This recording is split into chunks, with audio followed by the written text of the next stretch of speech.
இன்னைக்கு நம்ம தம்பி செல்வா, தங்கச்சி பிரீத்தி இவங்களுடைய வெட்டிங்ல நம்ம நிக்கிறோம். கல்யாணத்துல மாப்பிள்ள பயங்கர பிஸி, ஆனாலும் அவங்ககிட்ட அப்பாயின்மெண்ட் கேட்டு நிக்கிறோம். ஏன் தெரியுமா?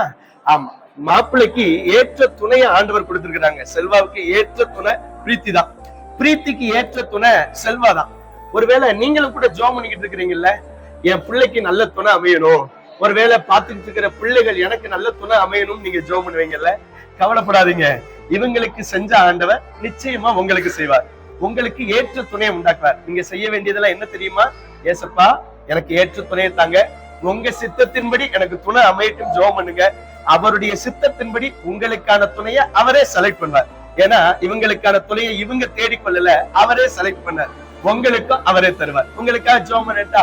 கிருபையுள்ள தெய்வமே, இந்த நாள்ல பார்த்து கொண்டிருக்கிற அன்பு மக்களுக்காய் ஜெபிக்கிறேன். ஒருவேளை என் பிள்ளைக்கு திருமணம் நடக்கணுமே, நாட்கள் ஆய்கிட்டே இருக்கிற சிலர் கவலைப்படலாம். ஆண்டவரை ஏற்ற துணையை ஏற்ற நேரத்துல தருகிறவர், ஆண்டவரே அருமையான செல்வாவையும் பிரீத்தியையும் ஏற்ற நேரத்துல இணைத்தவர்.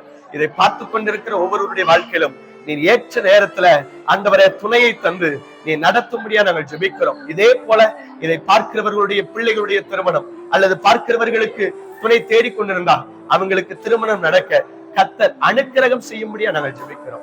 ஆண்டவர் அனுக்கிரகம் செய்யும், ஆசீர்வதியும். இயேசுவின் நாமத்தில் ஜெபிக்கிறோம் நல்ல பிதாவே, ஆமென். இவங்களுக்கு செஞ்சவர் உங்களுக்கு செய்வார், அப்படித்தானே? எங்களுக்கு செஞ்சவர் உங்களுக்கு செய்வார். Okay, God bless you.